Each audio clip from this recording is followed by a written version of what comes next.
So Mason was complaining about having pain. Go ahead and stand up for a second.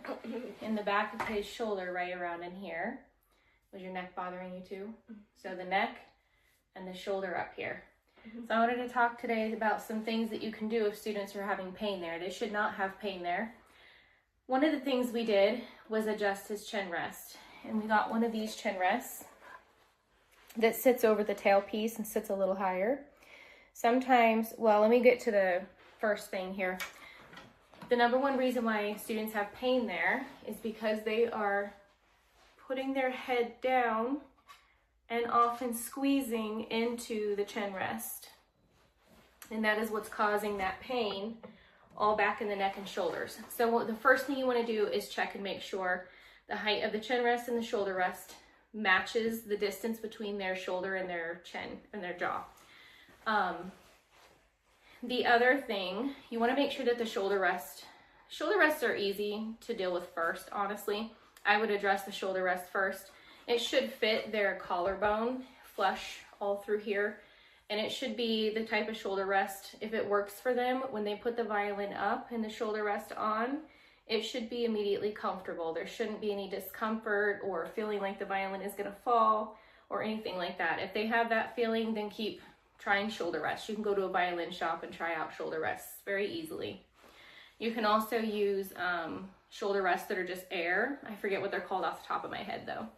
I'll put a link in the comment section or the description box below. But you can use the air shoulder rests that aren't quite so high. And then you can also, sometimes some shop owners are really good about this. You can just swap out feet and get different lengths of feet and different abilities to adjust things that way. If you need to raise, or mainly if you need to raise the shoulder rest higher. If the shoulder rest isn't the issue, check the chin rest. You can get chin rests that are higher or lower. You can put them over the tailpiece or beside the tailpiece. A lot of students in my studio, I have them get the chin rest over the tailpiece because they're on the small side and it's easier to put the jaw right over the tailpiece. It's a lot harder to put it over onto the side for a lot of my students. But you'll be able to tell just where it naturally falls, where their jaw wants to fall will dictate on what, if you want an over the tailpiece shoulder rest or next to it. Mason, stand still, please. So check those two things. One of the other common things that I see in students, normally I set my students up very well to begin with. We deal with the shoulder rest and the chin rest. I send the parents exactly what they need to get. I have several shoulder rests and chin rests that I play around with students. So usually we get the setup here pretty well. If your student is set up really well and they're not having pain and they just suddenly out of the blue start having pain, it's probably because they've grown and we need to adjust these things again. Go ahead and come here for a second. So this is the thing that I see a lot, and this is what I think a lot of what Mason's problem was. Students put their violins here instead of here, and that makes a difference.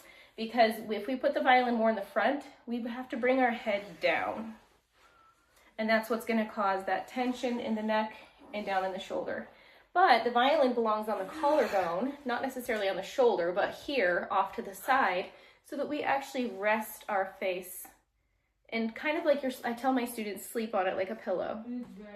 You're just going to sleep on it just like this. And if they do that, then they do not have the pain any longer. And that was a lot of Mason's issue, was having the violin in the wrong spot. So once we fixed these things and got the violin in the right spot, he no longer has any pain. And you can see, if I turn him this way, all of this fits very nicely right here. And his shoulder rest fits across his collarbone very nicely. And his chin rest is comfortable.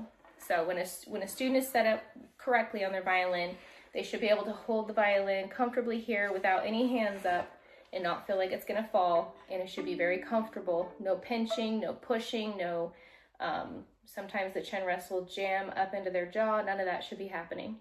So those are some things that you can check to fix any issues with the neck and the shoulders. The other issue is to check if those things are fine, then the student is probably clinching down, and you need to work with them on relaxing the neck and the shoulders.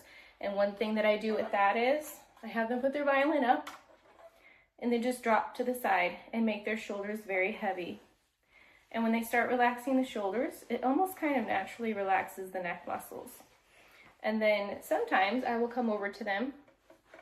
Go ahead and put your violin up and just sleep on it. Well, not quite like that, just normal. Sometimes I'll come over and hold their violin and I'll just kind of wobble their head and see if there's tension. I can also feel their neck and see if there's tension, which he does not really have too much tension because I'm able to move him. So those are some ways that you can fix that problem. They should not be having pain there. If they are, those are the things that I would check. Those are the solutions that I have found works. And no more pain, right? All gone? Okay, good. All right, we'll see you in the next one.